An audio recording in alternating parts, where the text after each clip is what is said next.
Hello दोस्तों, मैं Kunal steam academy में आपका स्वागत करता हूं। तो क्वेश्चन नंबर 73 हम लोग आज डिस्कस करेंगे। 73 क्वेश्चन नंबर में क्या है, देखिए। The full load copper loss of a transformer is 1600 watt at half load the copper loss will B.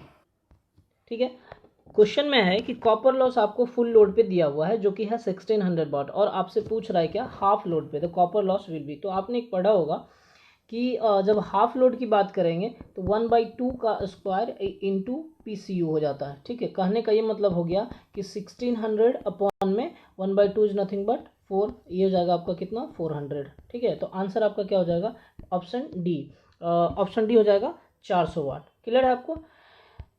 Next अगर बात करते हैं हम लोग 74। अच्छा, इसी क्वेश्चन में एक चीज़ और आप देख सकते हैं कि अगर मान लिया जाए ये हाफ लोड के जगह पे आपको कह देता कि 3/4 लोड पे, एट 3/4 फुल लोड पे, तब क्या हो जाता। देखिए उसमें क्या हो, यहाँ पे हाफ था तो आपने क्या किया, हाफ का स्क्वायर अपॉन PCU। अगर मान लीजिए आपको दे देता 3/4, तो इसी में आप क्या करते, 3/4 का स्क्वायर इंटू PCU। ये सिर्फ और सिर्फ कॉपर लॉस के लिए, आयरन लॉस आपका सेम रहता है। क्लियर। चलिए नेक्स्ट क्वेश्चन हम लोग देखते हैं 74 नंबर क्वेश्चन में कहता है कि the maximum the value of a flux involved in the EMF equation of a transformer. चलिए आप लोग को EMF इक्वेशन का EMF इक्वेशन जो है वो याद होगा ट्रांसफार्मर का। तो उसका इक्वेशन क्या होता है वो आप एक बार ध्यान से देखिए EMF इक्वेशन क्या होता है, E इक्वल टू होता है 4.44 F फाई N। क्लियर, क्या होता है, F फाई और N। देखिए ये जो फाई है ना आपका, ये मैक्सिमम फ्लक्स रहता है। क्या रहता है, मैक्सिमम फ्लक्स, दैट इज आप कह सकते हैं फाई M। इसी को अगर आप ये भी लिखना चाहें तो लिख सकते हैं 4.44 F। फाई की जगह पे आप लिख सकते हैं B max into area into आपका क्या हो जाएगा N। अब ये N जो है नंबर ऑफ टर्न है, ए जो है आपका एरिया हो गया, बी फ्लक्स डेंसिटी और एफ फ्रीक्वेंसी। सिमिलरली आप ये जो एफ फाई है आपका वो मैक्सिमम फ्लक्स डेंसिटी है, बाकी एफ जो है आपका फ्रीक्वेंसी और एन जो है नंबर ऑफ टर्न। तो क्वेश्चन पे आइए, क्वेश्चन पे क्या बोल रहा है, इसी में आप कह सकते हैं कि अगर हमारा प्राइमरी का देख लीजिए, क्वेश्चन हम डिस्कस कर लेते हैं। तो इसी में अगर बोले कि प्राइमरी का क्या होगा, तो आप E1 के जगह पे E1 रख दीजिए, और फ्रीक्वेंसी फ्लक्स डेंसिटी एरिया तो सेम रहेगा, और N के जगह पे N1 रख दीजिए। अगर सेकेंडरी की बात करें तो E2 कर दीजिए, और N के जगह पे क्या हो जाएगा, N2 कर दीजिए। रेस्ट जो है जो भी रहेगा सेम रहेगा। क्लियर। तो देखिए क्वेश्चन में क्या कह रहा है, ये चीज़ को समझिए। The value of a flux involved in the EMF equation of the transformer. तो ट्रांसफार्मर में जो दो फ्लक्स इन्वॉल्व होता है EMF इक्वेशन में, कहने का ही मतलब है कि ट्रांसफार्मर के EMF इक्वेशन में जो फ्लक्स इन्वॉल्व होता है वह फ्लक्स कौन सा फ्लक्स होता है। ऑप्शन है आपका एवरेज वैल्यू, ये मतलब कह सकते हैं average flux, RMS value, maximum value, या फिर इंस्टेंटेनियस वैल्यू। तो क्या बताया अभी मैंने कि फ्लक्स जो होता है वो मैक्सिमम वैल्यू होता है। तो इसका आंसर क्या हो जाएगा आपका, ऑप्शन सी।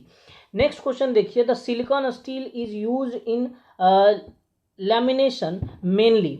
हम लोग सिलिकॉन स्टील क्यों यूज करते हैं लैमिनेशन में मेनली, तो इसका आंसर जो होगा, देखिए सिलिकॉन स्टील का यूज जो है जनरली क्या किया जाता है, कोर लॉस को रिड्यूस करने में किया जाता है। ठीक है, कोर लॉस जो होगा वह रिड्यूस करने में किया जाता है। तो यहाँ पे आंसर हो जाएगा आपका हिस्टेरेसिस लॉस। करेक्ट आंसर होगा, क्या होगा, हिस्टेरेसिस लॉस। ठीक है, क्योंकि जो लैमिनेशन में हम लोग सिलिकॉन स्टील यूज करते हैं, वो जो होता है हिस्टेरेसिस लॉस को रिड्यूस करने के लिए होता है। अब देखिए जो हिस्टेरेसिस लॉस होता है वह कोर लॉस का पार्ट है। ठीक, तो आप कह सकते हैं कोर लॉस जो है वो डिवाइडेड है, कितने भाग में डिवाइड होता है, तो 2 पार्ट में होता है। ठीक है, ये कोर लॉस।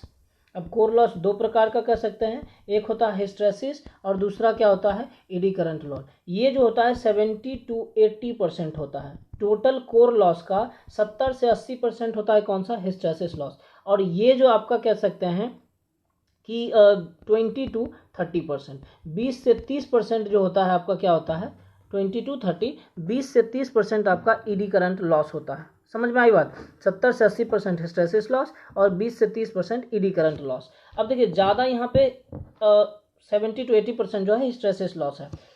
वहाँ पे ऑप्शन है कि सिलिकॉन स्टील हम लोग यूज करते हैं क्या, तो सिलिकॉन स्टील जो है जनरली आप कह सकते हैं कि हम लोग हिस्टेरेसिस लॉस को कम करने के लिए लगाते हैं। लेकिन अगर पूछ दे कि कोर में सिलिकॉन स्टील लैमिनेशन यूज करते हैं, तब आपका हो जाएगा आंसर क्या, ईडी करंट लॉस। क्लियर है। तो यहाँ पे अभी जो है सिलिकॉन स्टील यूज कर रहे हैं हम लोग लेमिनेशन में, मतलब सिलिकॉन का स्टील यूज कर रहे हैं, तो वो हमारा किस पर्पज के लिए हो जाएगा, हिस्टैरिसीस लॉस के लिए। Next, which winding of the transformer has less cross section area, कम क्रॉस सेक्शनल एरिया किसका होता है, primary winding, secondary winding, low voltage winding और हाई वोल्टेज वाइंडिंग। ऑप्शन में है देखिए primary winding, B secondary winding, C low voltage winding और D जो है आपका high voltage winding.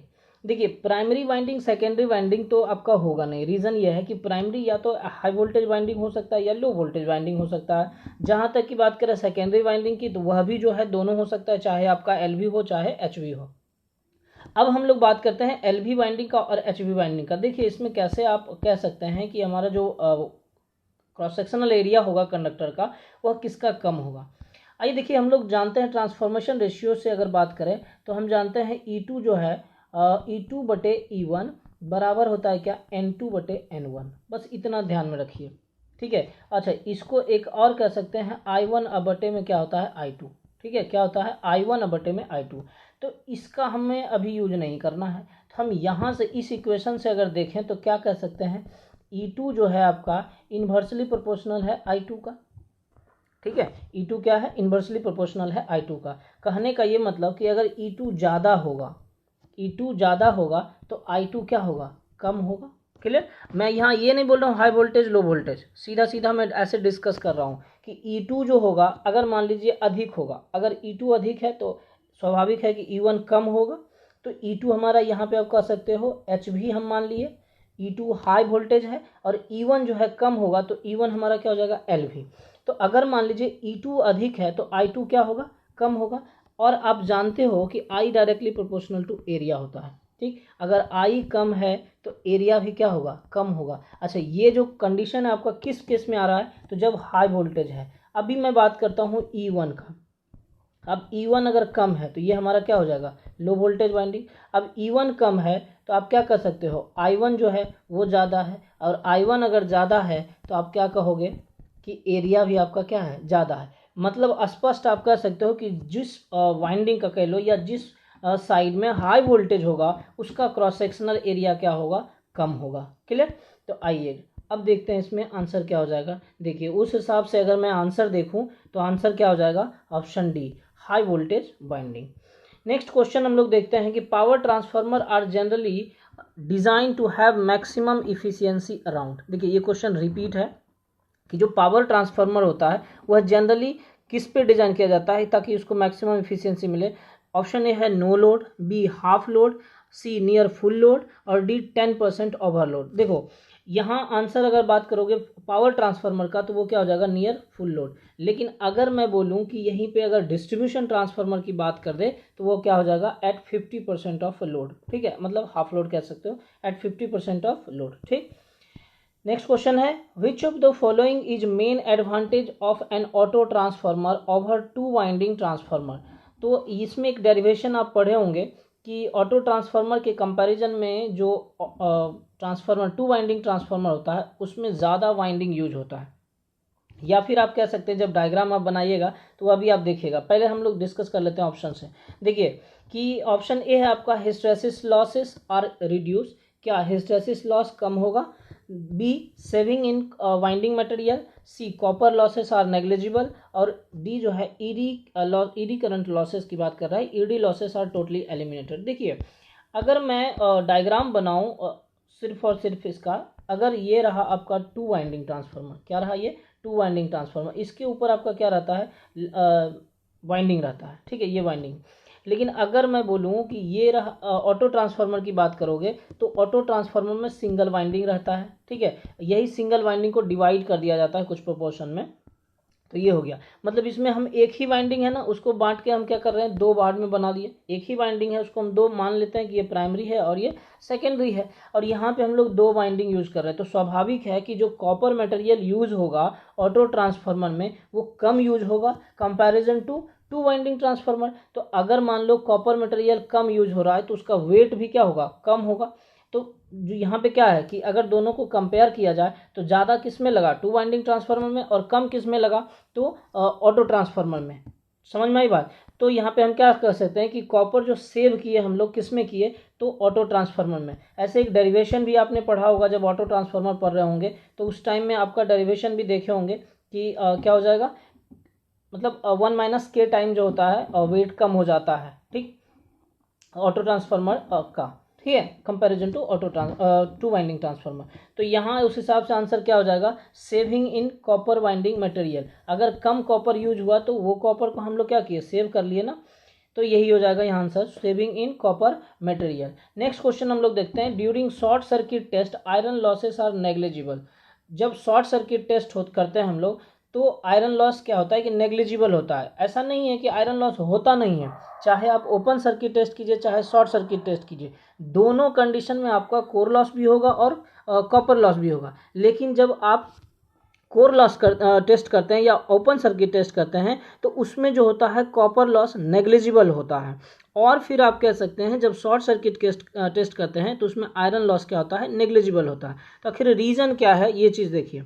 The current on secondary side is negligible. Secondary side में current negligible होता है, ऐसा हो ही नहीं सकता है। रीज़न ये है कि जब आप शॉर्ट सर्किट टेस्ट करते हैं तो उस टेस्ट में सेकेंडरी साइड को शॉर्ट कर देते हैं। देखिए इसका अगर डायग्राम बनाइए आप शॉर्ट सर्किट टेस्ट का, तो ये कुछ ऐसा रहता है आपका, ठीक है, ये आपका एक ट्रांसफार्मर हो गया, ये आपका वाइंडिंग हो गया और ये आपका सेकेंडरी वाइंडिंग, ठीक। अब यहाँ पे हम क्या करते हैं, इसको शॉर्ट कर देते हैं। जब इसको शॉर्ट करेंगे तो इधर नेग्लिजिबल करंट हो, ऐसा हो ही नहीं सकता है। क्या होगा, यहाँ मैक्सिमम करंट होगा।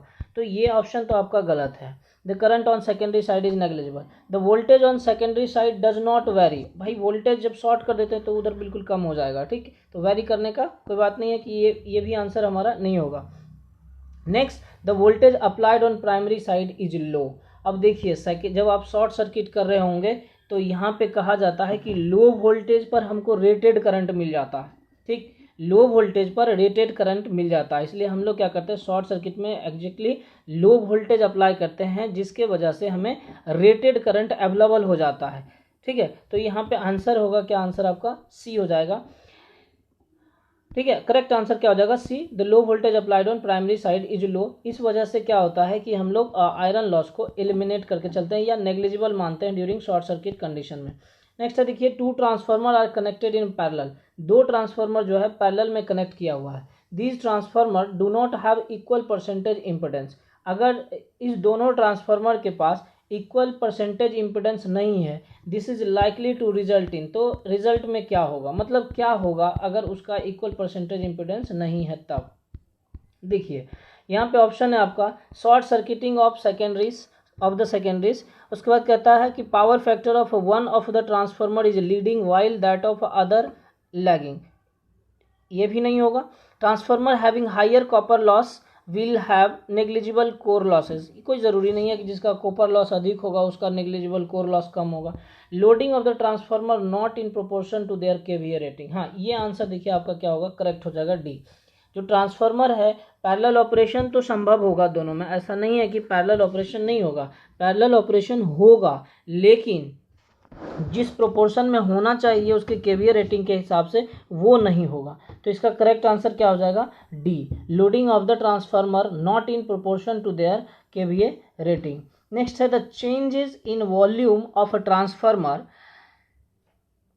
cooling oil due to variation of atmospheric temperature during day and night is taken care by which part of the transformer।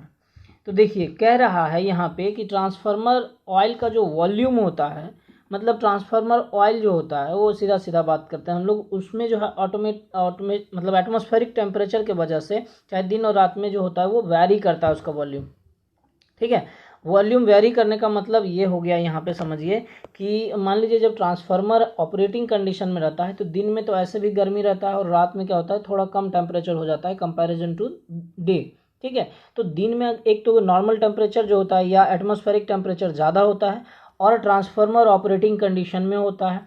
तो ट्रांसफार्मर ऑयल क्या होता है ऑपरेटिंग कंडीशन के दौरान में जब लोड बढ़ेगा ना तो ट्रांसफार्मर ऑयल हीट होता है और एक्सपेंड करता है, तो एक्सपेंड करता है। अब फिर जब लोड घटेगा तब क्या होता है ट्रांसफार्मर का ऑयल कॉन्ट्रैक्ट करता है। तो यह कहने का यही मतलब हुआ कि ये जो वेरिएशन हो रहा है एटमॉस्फेरिक टेम्परेचर के वजह से जो वेरिएशन हो रहा है, इस वेरिएशन के वजह से ट्रांसफार्मर का जो ऑयल होता है उसके वॉल्यूम में चेंजेज आता है, तो वह उससे कौन बचाता है, ट्रांसफार्मर का कौन सा ऐसा फिटिंग एसेसरीज है जो कि इससे सेव करता है। देखिए, पहला है आपका कंजर्वेटर, दूसरा ब्रीदर, तीसरा बुशिंग और चौथा बुकॉज रिले।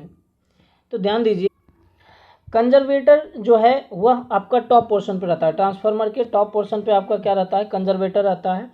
और बी ब्रीदर जो रहता है आपको मॉइस्चर ब्रीदिंग के कंडीशन से बचाने के लिए होता है। और डी जो होता है बुशिंग, सी जो होता है बुशिंग कनेक्शन के लिए होता है, सिर्फ और सिर्फ कनेक्शन पर्पस के लिए। और डी जो होता है इंटरनल फॉल्ट अगर होता है तो उससे बचाने के लिए होता है। तो यहाँ पे जो होगा कंजर्वेटर, यही कंजर्वेटर आपका वॉल्यूम जो चेंज करता है ट्रांसफार्मर का ऑयल का एटमॉस्फेरिक टेम्परेचर वेरी करने के कारण, तो इससे क्या करता है, ये बचाता है। ठीक है, तो आंसर हो जाएगा क्या आपका कंजर्वेटर।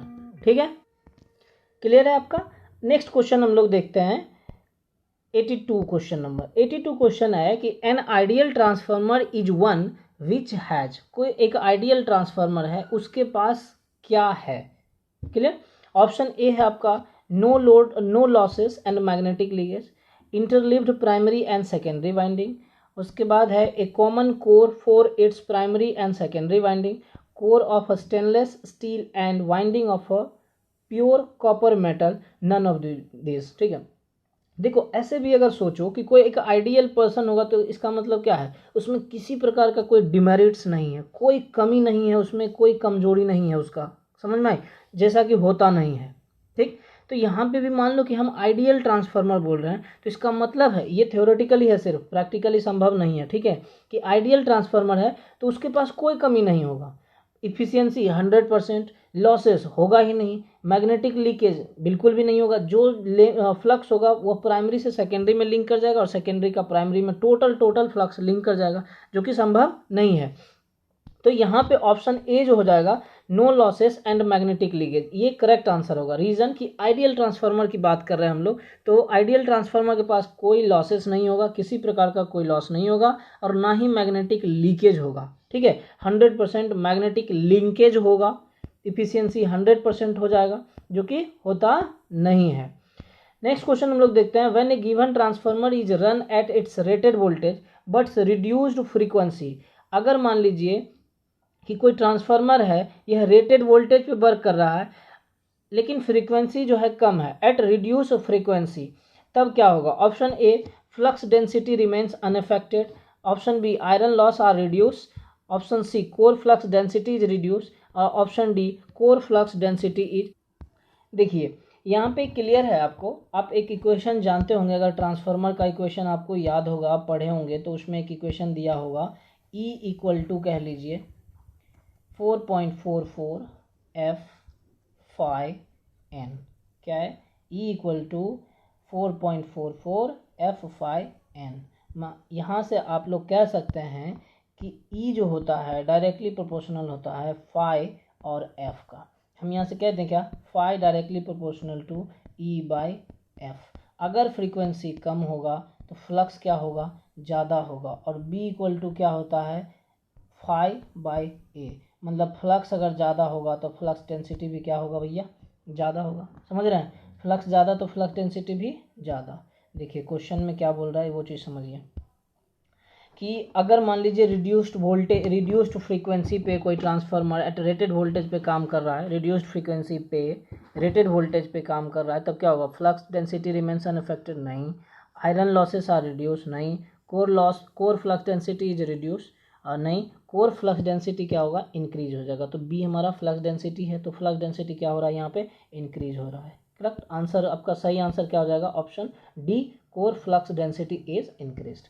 नेक्स्ट है, in an actual transformer the iron loss remains practically constant from no load to full load. जब एक्चुअल ट्रांसफार्मर में आपका जो आयरन लॉस होता है, ट्रांसफार्मर का जो आयरन लॉस होता है वह कांस्टेंट होता है नो लोड से फुल लोड, बिकॉज रीजन ऐसा इसका क्या है, option A value of transformation ratio remains constant, जो ट्रांसफॉर्मेशन रेशियो का वैल्यू है वह रिमेन्स कांस्टेंट, वह कांस्टेंट होता है। ठीक है, option B permeability of a transformer core remains constant, option D core flux remains practically constant, option D primary voltage remains constant, option E secondary voltage remains constant. देखिए इसका correct answer क्या हो जाएगा, core flux remains practically constant. ठीक है, इस चूँकि flux हमारा क्या रहता है, कांस्टेंट रहता है, जिसके वजह से जो लॉसेस होगा वह भी हमारा क्या रहता है, कांस्टेंट रहेगा।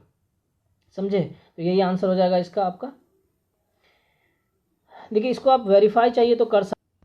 देखिए हमने क्या बोला, कोर फ्लक्स जो होगा वो कांस्टेंट रहता है, ये तो आपको पता है ऑलरेडी कि ट्रांसफार्मर जो में जो अल्टरनेटिंग फ्लक्स होता है वो हमारा क्या होगा, कांस्टेंट होगा। आइए हम देखते हैं कि आयरन लॉस कैसे कांस्टेंट हो जाएगा, इस चीज़ पे डिस्कस करते हैं। देखिए आयरन लॉस जो होता है वो क्या होता है आपका, PH प्लस PE। कहने का ये मतलब hysteresis loss plus ED loss, ED current loss.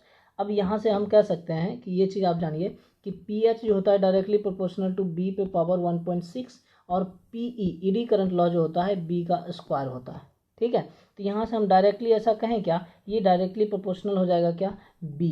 Directly proportional क्या हो जाएगा, B। मतलब आयरन लॉस जो है फ्लक्स डेंसिटी का डायरेक्टली प्रोपोर्शनल। इसको अगर मैं फिर से बोल दूँ कि ये डायरेक्टली प्रोपोर्शनल है फ्लक्स का। समझे बात को?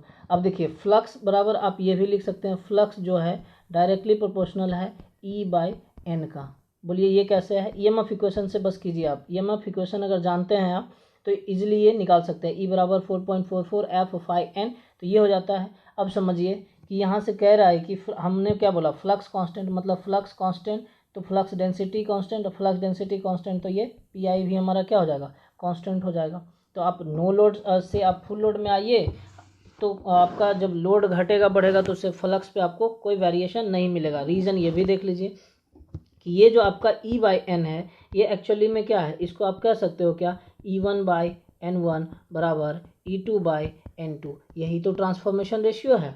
इसी को आप चाहो तो लिख सकते हो E2/E1 बराबर N2/N1, है ना। ये ट्रांसफॉर्मेशन रेशियो है। ये आपका जब बराबर हो रहा है, आपका प्राइमरी सेकेंडरी दोनों की बात हम कर रहे हैं, तो आपका E/N भी हमारा क्या रहा, दोनों कांस्टेंट, जिसकी वजह से ये फ्लक्स भी कांस्टेंट रहा, और फिर फाइनली हमारा क्या रहा, ये आयरन लॉस भी कांस्टेंट रह गया। समझ में आई बात? तो वही चीज़ है यहाँ पे कि आप नो लोड से जब फुल लोड में जाते हैं तब भी आपका कोर फ्लक्स जो होता है प्रैक्टिकली कांस्टेंट रहता है, जिसके वजह से आप कह सकते हैं कि आपका जो एक्चुअल ट्रांसफार्मर का आयरन लॉस होता है वो प्रैक्टिकली कांस्टेंट रहेगा। नेक्स्ट क्वेश्चन हम लोग देखते हैं, ideal transformer will have maximum efficiency at a load such that.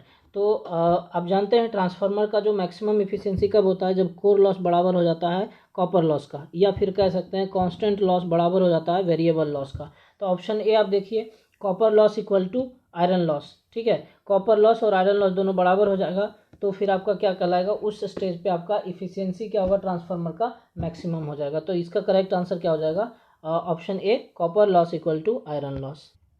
Next question हम लोग देखते हैं 86 number, if the supply frequency to the transformer is increase the iron loss will be. अगर आप सप्लाई फ्रीक्वेंसी इंक्रीज करते हैं तब iron loss क्या होता है। पहला ऑप्शन है आपका not changes, option B decrease, option C increase, option D any of the above. देखिए ट्रांसफार्मर में जो आयरन लॉस होता है वह फ्रीक्वेंसी डिपेंडेंट होगा। आइए देखते हैं कैसे रहेगा आपका फ्रीक्वेंसी डिपेंडेंट। देखिए यहाँ पे आप समझिए कि PI जो होता है आपका, PI वह क्या होता है, PH plus PE, hysteresis loss plus ED current loss. अब PH जो होता है वो डायरेक्टली प्रोपोर्शनल टू F होता है, और PE जो होता है directly proportional to F square होता है। कहने का मतलब ये हुआ कि ED करंट लॉस फ्रीक्वेंसी के स्क्वायर पे डिपेंडेंट करेगा और हिस्टैरिसीस लॉस फ्रीक्वेंसी के डायरेक्टली प्रोपोर्शनल होगा। तो हम सीधा सीधा ऐसा कह सकते हैं यहाँ से क्या, कि जो आयरन लॉस होगा आपका, ये जो ट्रांसफार्मर का आयरन लॉस है वो डायरेक्टली प्रोपोर्शनल टू क्या होगा, फ्रीक्वेंसी। अगर फ्रीक्वेंसी बढ़ेगा तो आयरन लॉस हमारा क्या होगा, बढ़ेगा। समझ में आई बात? तो आइए क्वेश्चन में देखिए क्या कह रहा है। क्वेश्चन में क्या है, अगर supply frequency of the transformer is increase, supply frequency को आप अगर इंक्रीज करते हो तो आयरन लॉस ट्रांसफार्मर का क्या होगा, इंक्रीज करेगा। Correct answer. क्वेश्चन नंबर 87 देखिए, negative voltage regulation is indicative that the load is. अब निगेटिव वोल्टेज रेगुलेशन जो है, उस निगेटिव वोल्टेज रेगुलेशन में कौन ऐसा लोड रहेगा कि निगेटिव वोल्टेज रेगुलेशन शो करेगा। ठीक है, निगेटिव वोल्टेज रेगुलेशन अच्छा होता है। ठीक, तो इसमें ऑप्शन ए है capacitive only, B option inductive only, और सी इंडक्टिव और रेसिस्टिव ओनली। ठीक है, देखिए तो ऑप्शन ए जो है कैपेसिटिव ओनली, कैपेसिटिव जो है लीडिंग पावर फैक्टर के लिए यूज करते हैं। यहाँ पे देखिए जब आप कैपेसिटिव लोड लगाएंगे, ठीक है। जब आप कैपेसिटिव लोड लगाएंगे तो इसमें आप ये कह सकते हो कि जो वोल्टेज रेगुलेशन होगा वह वोल्टेज रेगुलेशन आपका पॉजिटिव भी हो सकता है, निगेटिव भी हो सकता है और जीरो भी हो सकता है। समझे, पॉजिटिव, निगेटिव और जीरो तीनों संभव है किसमें, इन केस ऑफ कैपेसिटिव मतलब लोड में। ठीक, ये आप जब रेगुलेशन का डायग्राम बनाएंगे ना तो उस रेगुलेशन के ग्राफ में आप देखिएगा, ये आपको दिखेगा ग्राफ में। ठीक है, और इंडक्टिव में तो जो है सिर्फ लैगिंग रहेगा और रेसिस्टिव में यूनिटी हो जाता है। करने का मतलब आप कह सकते हैं हाँ, रेसिस्टिव के केस में यूनिटी पावर फैक्टर भी हो जाता है। नेक्स्ट देखते हैं हम लोग, यूनिटी पावर फैक्टर होता है जीरो। एक और चीज़ है कि जीरो वोल्टेज रेगुलेशन जो होगा ना सिर्फ और सिर्फ लीडिंग पावर फैक्टर लोड में संभव होगा।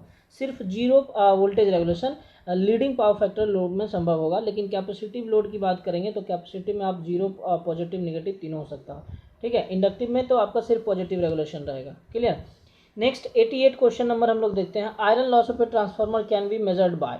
आयरन लॉस हमारा मतलब ट्रांसफार्मर का जो आयरन लॉस होता है वह किस से मेजर किया जाता है। Option A low power factor watt meter, option B unity power factor watt meter, option C frequency meter और any of the watt meter. देखिए, जब आप ओपन सर्किट टेस्ट पढ़े होंगे जो कि आयरन लॉस मेजर करने के लिए होता है तो उसमें आप पढ़े होंगे कि उसमें low power factor watt meter use किया जाता है। ठीक, तो इसका करेक्ट आंसर क्या हो जाएगा, option A low power factor watt meter. Option next question देखिए आप 89, when secondary of a current transformer is open circuited its iron loss will be. जब करंट ट्रांसफार्मर का सेकेंडरी ओपन सर्किट हो जाएगा तब इसका आयरन लॉस क्या होगा। Option A hot because of heavy iron losses taking place in it due to high flux density. ठीक, hot because primary will carry heavy current, C cool as there is no secondary current, D none of the above। ठीक, तो इसका answer जो हो जाएगा आपका 89 का ए हो जाएगा, हॉट हो जाएगा ये, because heavy iron losses taking place in it due to high flux density. High flux density के कारण क्या होगा, अधिक आयरन लॉस हो जाएगा हमारा किसमें, जब आपका करंट ट्रांसफार्मर का सेकेंडरी ओपन हो जाएगा तब। ठीक, नेक्स्ट क्वेश्चन है आपका, the transformer lamination are insulated from each other.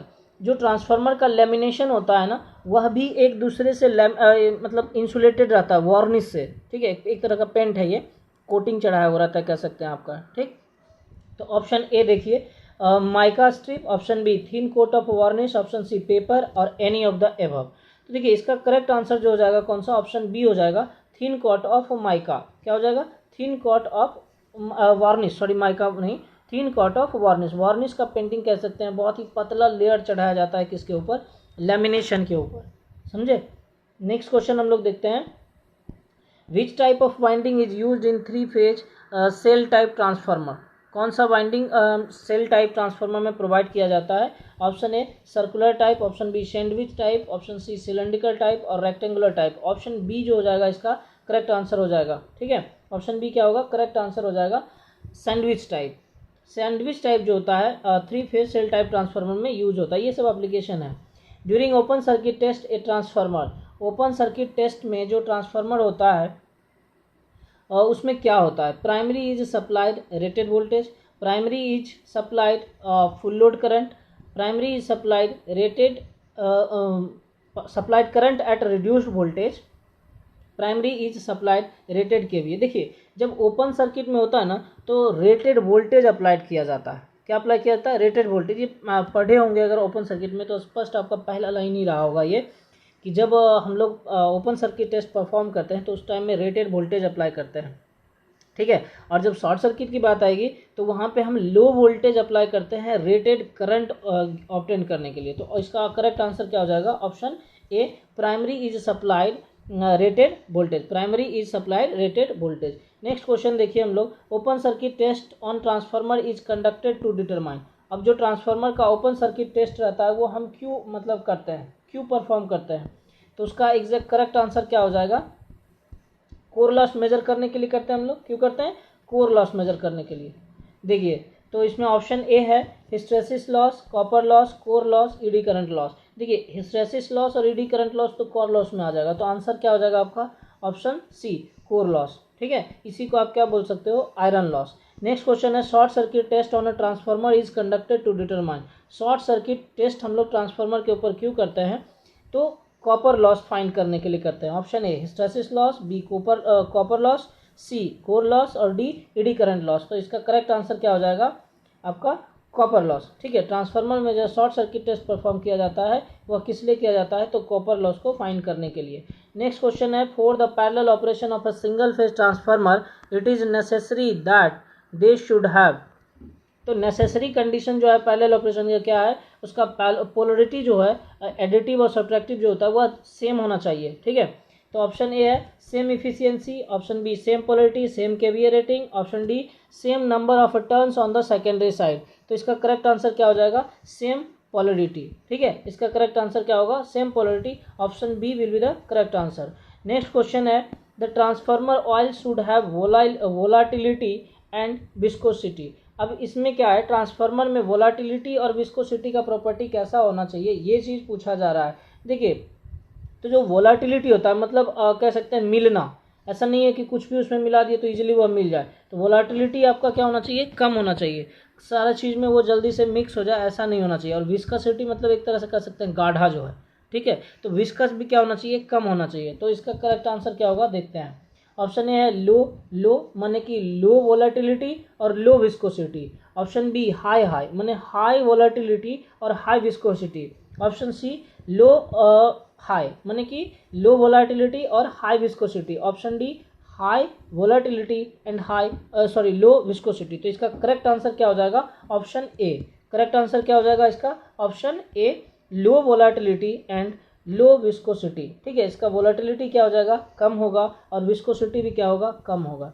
Next, the function of a breather in A transformer is. Transformer के अंदर जो ब्रीदर होता है, मतलब ट्रांसफार्मर में एक फिटिंग एसेसरी जो ब्रीदर है जिसके अंदर सिलिका जेल रहता है, उसका काम क्या रहता है? वो बाहर से जो एयर अंदर जाता है, ट्रांसफार्मर के अंदर जो जाता है, तो उसमें से मॉइस्चर को बाहर रख लेना, मतलब मॉइस्चर को एब्जॉर्ब कर लेना, यही काम होता है ब्रीदर का। ऑप्शन देखिए, to provide oxygen inside the tank, oxygen का क्या जरूरत है अंदर में। और to cool the coil during the reduce load, cool तो करेगा नहीं क्योंकि ये बाहर रहेगा, तो कॉइल को कैसे कूल करेगा? To cool the transformer oil, transformer oil को भी ये कूल कैसे करेगा?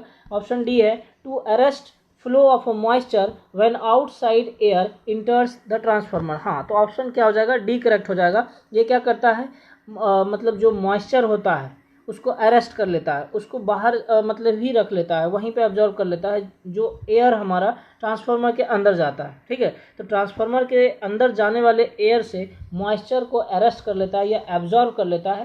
तो ये काम किसका होता है? ये ब्रीदर का काम होता है। नेक्स्ट क्वेश्चन है, the secondary winding of which of following transformers is always kept close. कौन सा ऐसा ट्रांसफार्मर है जिसका सेकेंडरी वाइंडिंग हमेशा क्लोज रहता है? तो ये आप पढ़े होंगे ट्रांसमिशन डिस्ट्रीब्यूशन में या स्विच गियर प्रोडक्शन में, करंट ट्रांसफार्मर का सेकेंडरी हमेशा क्लोज रहना चाहिए। देखिए, तो ऑप्शन ए है step up transformer, option B step down transformer, option C potential transformer, इसी को आप बोल सकते हो पीटी जो बोलते हो, potential transformer, option D current transformer. तो करेक्ट आंसर इसका क्या हो जाएगा? ऑप्शन डी, कौन सा? Current transformer. ठीक है, ऑप्शन डी करेक्ट ट्रांसफार्मर, मतलब करंट ट्रांसफार्मर, ये करेक्ट आंसर होगा। 99 क्वेश्चन नंबर हम लोग देखते हैं। 99 क्वेश्चन में the size of transformer core will depend. Core का जो ट्रांसफार्मर का कोर होता है उसका साइज किस पे डिपेंड करता है? Option A frequency, option B area of the core और option C flux density of the core material. देखिए, यहाँ पे जो होगा आपका आंसर क्या हो जाएगा? समझिए, ये डिज़ाइन स्टेट की बात कर रहा है। ठीक है, जो शुरुआती में डिज़ाइन किया जाता है उस टाइम की बात करता है। ठीक, तो आप देखिए, इससे समझिए यहाँ पे क्या हो जाएगा आपका आंसर क्या हो जाएगा। यहाँ ऑप्शन पहले तो यहाँ ये देख लीजिए, ऑप्शन ए फ्रीक्वेंसी और option B area of the core, ये दोनों हो जाएगा। ऑप्शन ए फ्रीक्वेंसी और option B area of the core, दोनों आपका करेक्ट आंसर हो जाएगा। सो ऑप्शन डी हो जाएगा। ये कैसे होगा इस चीज़ को समझिए। देखिए, ईडी करंट लॉस जो होता है स्टार्टिंग में, ईडी करंट लॉस जो होता है ये क्या होता है आपका? K B M square F square और टी स्क्वायर। ठीक, ये अब देखो, जब ट्रांसफार्मर का डिज़ाइन कर रहे होगे तो उस टाइम पे तो आपका लॉसेस कांस्टेंट रहेगा। ठीक है, क्योंकि आप तो मान के चले हो ना कि कितना आपका आयरन लॉसेज होगा ट्रांसफार्मर को, वह कितना होगा। ये तो डिजाइनिंग फैक्टर है आपका शुरुआती के टाइम में, वो तो प्रैक्टिकली बाद में वैरी करेगा ना, लेकिन शुरुआती में तो कुछ सोच के चले होगे ना कि हाँ इतना हमको आयरन लॉस चाहिए ट्रांसफार्मर में। तो इस हिसाब से हम क्या बोलते हैं कि आयरन लॉस कांस्टेंट है। के कांस्टेंट है और बी मैक्स भी कांस्टेंट है और फ्रीक्वेंसी 50 हर्ट्ज ये भी कांस्टेंट है। तो हम यहाँ पे क्या कह सकते हैं आपका, ये बताइए। सॉरी, फ्रीक्वेंसी यहाँ पे वैरी कर ले रहे हैं, फ्रीक्वेंसी कांस्टेंट नहीं है आपका, ठीक है, फ्रीक्वेंसी आपका थोड़ा चेंज कर रहा है। तो यहाँ पे हम ऐसा क्या कर सकते हैं कि एफ जो है इन्वर्सली प्रोपोर्शनल टू क्या है, टी, क्योंकि आपको रिलेशन तो यहाँ पे हमको ये भी निकालना है एफ से। तो हम यहाँ पे कह रहे हैं कि एफ जो है इन्वर्सली प्रोपोर्शनल टू टी हो गया। अब देखिए यहाँ से समझिए आसान भाषा में, एफ अगर बढ़ेगा तो थिकनेस क्या होगा, घटेगा। अगर थिकनेस थिकनेस घटेगा, ये हम कोर की बात कर रहे हैं, बाकी किसी का बात नहीं कर रहे हैं, कोर की बात कर रहा हूँ। तो कोर में जो है अगर फ्रीक्वेंसी बढ़ेगा, बताएंगे ट्रांसफार्मर में कांस्टेंट वोल्टेज कांस्टेंट फ्रीक्वेंसी का भी एक पैरामीटर कह सकते हैं या डेरिवेशन वगैरह है, बहुत ही इंपॉर्टेंट टॉपिक है, पढ़े होंगे आप लोग, तो उसी से हम लोग यहाँ पे रिलेट कर रहे हैं, ठीक। तो यहाँ पे अगर मैं कह रहा हूँ कि फ्रीक्वेंसी अगर इंक्रीज किया तो थिकनेस क्या होगा, डिक्रीज करेगा। अगर थिकनेस डिक्रीज करेगा तो नंबर ऑफ लेमिनेशन जो होगा कोर का, जो लेमिनेशन बहुत सारा यूज होता है वह क्या हो जाएगा, थिकनेस घटेगा तो लेमिनेशन आपका क्या हो जाएगा, बढ़ जाएगा। लेमिनेशन क्या होगा, बढ़ जाएगा। जब लेमिनेशन बढ़ जाएगा तो ग्रॉस एरिया भी हमारा क्या होगा, बढ़ जाएगा। तो मतलब यहाँ कहें क्या, एरिया भी ज़्यादा होगा और फ्रीक्वेंसी भी ज़्यादा होगा। समझ रहे हैं बात को, एरिया भी ज़्यादा और फ्रीक्वेंसी भी ज़्यादा। तो जब दोनों फ्रीक्वेंसी बढ़ा, एरिया बढ़ा, एरिया अगर बढ़ रहा है तो स्वाभाविक आप कह सकते हैं कि साइज भी हमारा कोर का क्या होगा, बढ़ेगा। तो इसलिए आंसर क्या हो जाएगा आपका, option D, A and B, frequency और area of the core. Next देखिए, natural air cooling is generally restricted for transformer up to, ठीक है। नेचुरल एयर जो होता है, नेचुरल एयर कूलिंग जो होता है ट्रांसफार्मर में, वो रिस्ट्रिक्टेड रहता है किसमें, ट्रांसफार्मर अप टू। तो ये इसका आंसर आपका क्या हो जाएगा, ऑप्शन देख लीजिए आप, 1.5 MVA, ठीक है, ऑप्शन 1.5 MVA, 5 MVA, 15 MVA और 50 MVA, ये सब बड़ा रेटिंग का ट्रांसफार्मर है, ठीक है, ये सब जो है हैवी रेटिंग का ट्रांसफार्मर है। तो 1.5 MVA तक ही जो है आप नेचुरल एयर कूलिंग यूज कर सकते हैं, उससे अधिक आप बढ़िएगा तो आपका ऑयल कूलिंग कह सकते हैं और एयर फोर्स, कुछ इस तरह से जो अलग अलग प्रकार के कूलिंग होते हैं, जैसे नेचुरल एयर कूलिंग हो गया, फिर oil force natural air cooling हुआ, फिर oil natural air force cooling हो गया, इस तरह से कूलिंग के प्रकार हैं। तो जो 1.5 MVA तक का ट्रांसफार्मर रहेगा उसमें आप नेचुरल एयर कूलिंग यूज कर सकते, उसके नीचे नॉट, उससे अबव में आप नहीं कर सकते, उसके बिलो जितना भी रहेगा उसमें आप यूज कर सकते हैं। नेक्स्ट क्वेश्चन देखिए, सेल टाइप ट्रांसफार्मर हैज, जो सेल टाइप ट्रांसफार्मर है उसका क्या होता है, हाई ईडी करंट लॉस या फिर reduced magnetic leakage, nearly hysteresis losses और डी। देखिए तो इसका करेक्ट आंसर जो हो जाएगा आपका क्या हो जाएगा, करेक्ट आंसर इसका ऑप्शन बी हो जाएगा। अगर बुक होगा तो आप लिख लीजिएगा, ठीक है, ऑप्शन बी हो जाएगा, रिड्यूस्ड मैग्नेटिक लीकेज। क्या हो जाएगा, रिड्यूस्ड मैग्नेटिक लीकेज, क्या होगा, रिड्यूस्ड मैग्नेटिक लीकेज, ये आपका क्या होगा, करेक्ट आंसर हो जाएगा, ठीक है। तो ऑप्शन बी आपका करेक्ट आंसर हो जाएगा, किसके लिए, सेल टाइप ट्रांसफार्मर के लिए हम लोग यूज करते हैं। क्लियर है आपका। चलिए आज हम लोग इतना ही रखेंगे, फिर मिलते हैं नेक्स्ट लेक्चर में, धन्यवाद।